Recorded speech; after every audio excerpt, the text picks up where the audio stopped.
Greetings. Welcome to day 7.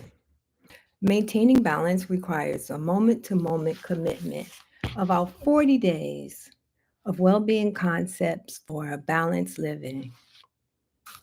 It's really important to realize that balance is a dynamic thing, it's not something that's static, especially since we live in a world where things are pretty much out of control and it's really easy for us to feel imbalance as well.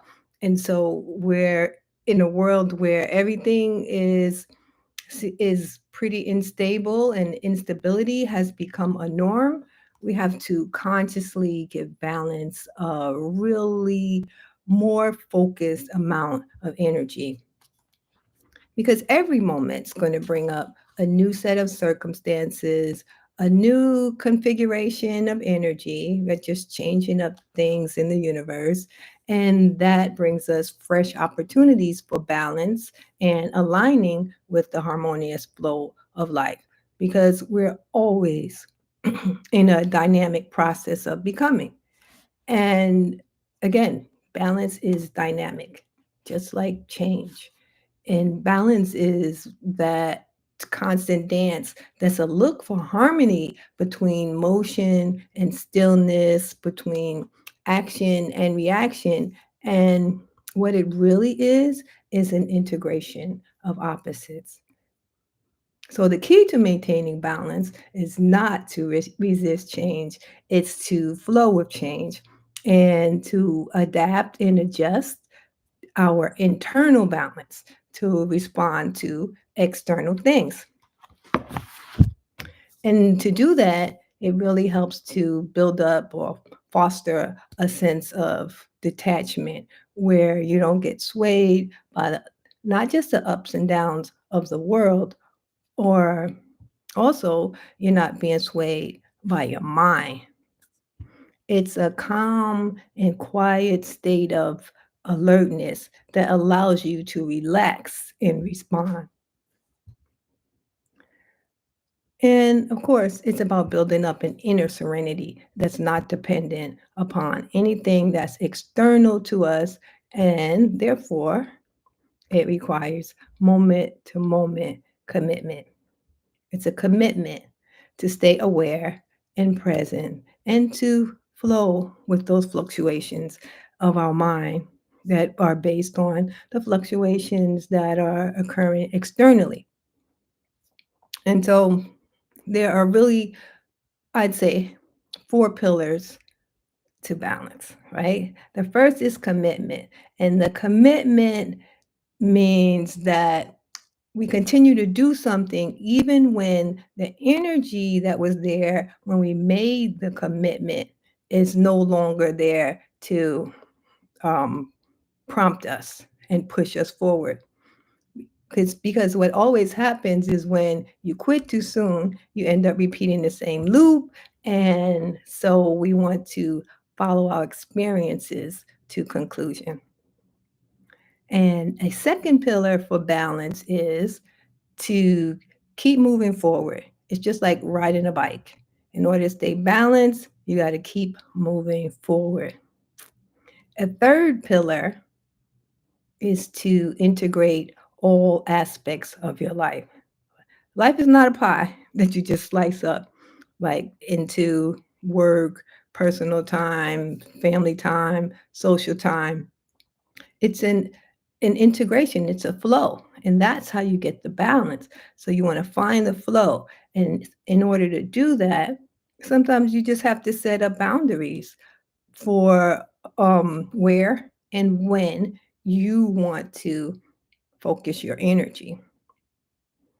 And then a fourth pillar is to always seek higher emotions, right? This is not saying that you don't feel what it is that you're currently feeling. It's saying that you want to pause to identify how you feel and then feel it as much as possible, right? You don't want to move to a state of overwhelm, but you want to identify the emotion, begin to feel it, and then from that space, you can consider your perspective. And maybe you are able to change that perspective as well. You want to consider alternative perspectives, perspectives that might align you greater with where you want to be in moving forward. So I'm going to read the well-being concept for the day as a prompt for you to journal.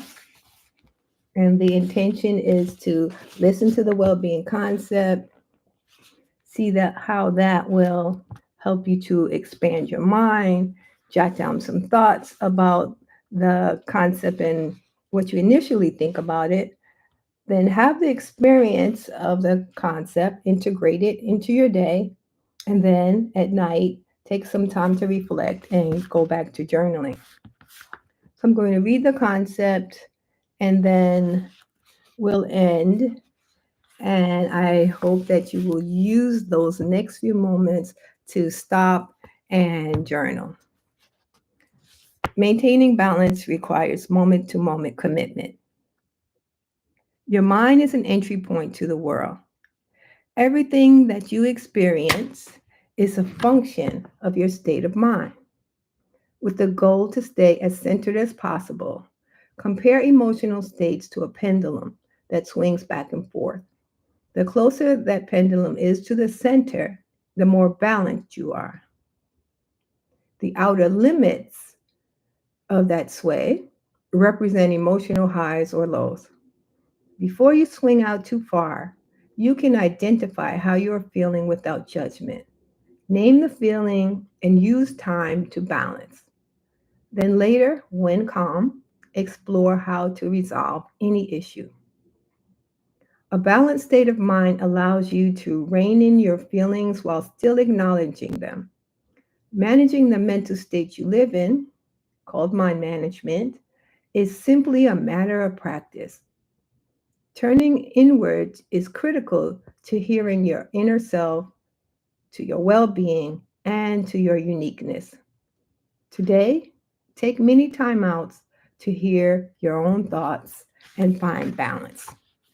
And again, it takes moment to moment commitment. It's a continuous effort to stay aware and present, to observe the fluctuations of your mind without getting lost up in them. And we can continually find balance by being flexible and realigning with our personal North Star. Any questions or comments?